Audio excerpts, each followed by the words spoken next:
Swastiastu. Selamat pagi dan salam sejahtera untuk kita semua. Yang terhormat Ibu DRA Niwayan Arini MPD, dan yang saya hormati rekan-rekan mahasiswa yang saya cintai.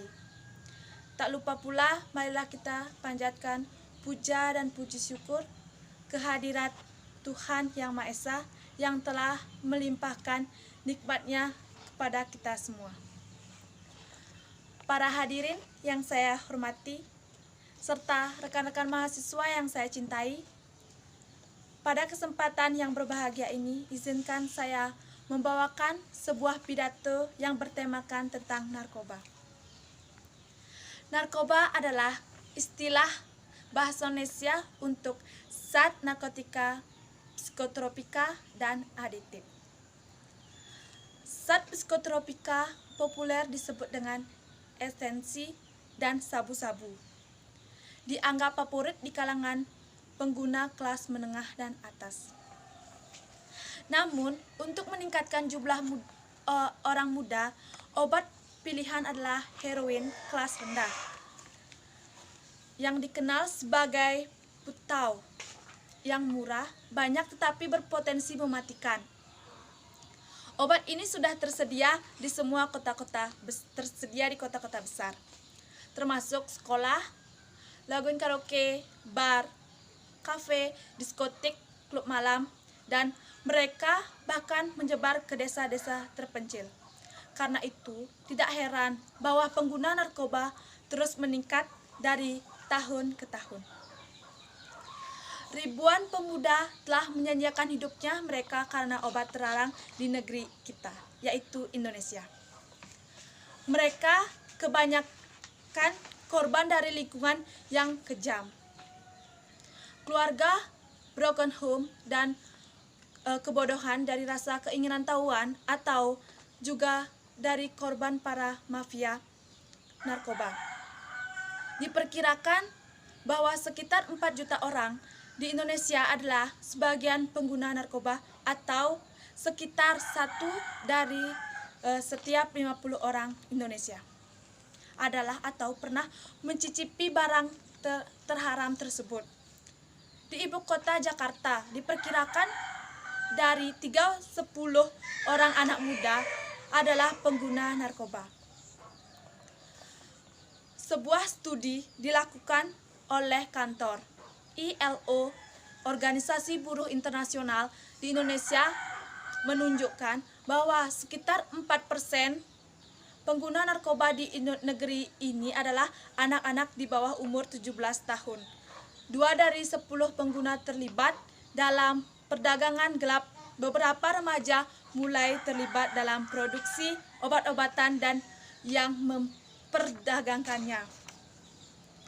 Antara usia 13 dan 15 tahun, Ketua Badan Koordinasi Narkotika Nasional mengatakan bahwa pengguna narkoba dan obat-obat terlarang di negeri ini berjumlah sekitar 7.000 siswa SMP, lebih dari 10.000 orang siswa SMU, dan sekitar 800 siswa SD. Dan yang begitu sangat memprihatinkan dan membuat kita cemas akan masa depan nanti.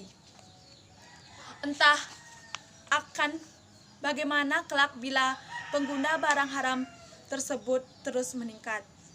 Orang biasa menggunakan obat-obatan terlarang untuk bersenang-senang atau melarikan diri dari tekanan diri. Pengguna narkoba di kalangan siswa sangat mengkhawatirkan. Diperoleh bahwa sejumlah pedagang berkompromi di sekitar sekolah dengan menipu,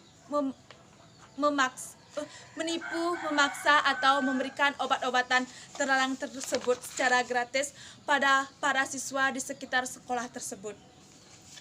Setelah siswa sudah kecanduan, mereka kemudian pergi ke para pedagang untuk membeli barang haram atau obat-obatan terlarang tersebut. Jika mereka tidak punya uang, mereka akan mencuri dari anggota keluarga atau keluarga lain atau orang lain. Fakta-fakta di atas menunjukkan pada kita bagaimana akrab narkotika di kalangan generasi muda kita. Hal yang harus kita ketahui sebagai pegangan kita agar terhindar dari bujuk rayu para mafia narkoba. Pertama, kita harus tahu apa arti dari kecanduan obat. Nah, kecanduan obat adalah penyakit otak yang kompleks. Hal ini ditandai dengan kompulsif. Kadang-kadang tak terkendali. Keinginan obat, mencari dan menggunakan bertahan bahkan dalam menghadapi konsekuen sangat negatif. Obat mencari menjadi kompulsif sebagian besar sebagai akibat dari efek dari pengguna narkoba yang berkepanjangan pada fungsi otak, dan dengan demikian pada perilaku bagian banyak orang kecenderungan obat menjadi kronis dengan kemungkinan ambuh bahkan setelah jangka waktu yang lama. Dengan mengetahui bagaimana keseriusan konsekuensi dari penggunaan narkoba, mudah-mudahan bisa menghindarkan kita dari jerat tersebut. Marilah kita berlomba untuk menghindarkan diri kita dari jerat barang yang haram tersebut dengan cara menjauhkan diri kita, keluarga dan lingkungan dari hal-hal yang akan memberi ruang dan jalan untuk masuknya barang haram tersebut. Marilah kita hindari dan jauhi serta ikut memberantas pengguna narkoba. Demikian pidato yang dapat saya sampaikan. Semoga sedikit sampai pada kesempatan hari ini dapat memberikan manfaat untuk rekan-rekan semua. Sebagai sesama remaja, marilah kita senantiasa saling mengingatkan agar kita tidak terjerumus pada obat-obatan yang terlarang atau barang haram seperti narkoba. Apabila ada kesalahan kata ataupun sikap baik itu disengaja maupun tidak disengaja, saya mohon maaf yang sebesar-besarnya. Terima kasih atas perhatiannya. Saya tutup dengan Paramesanti. Om Santi Santi Santi Om.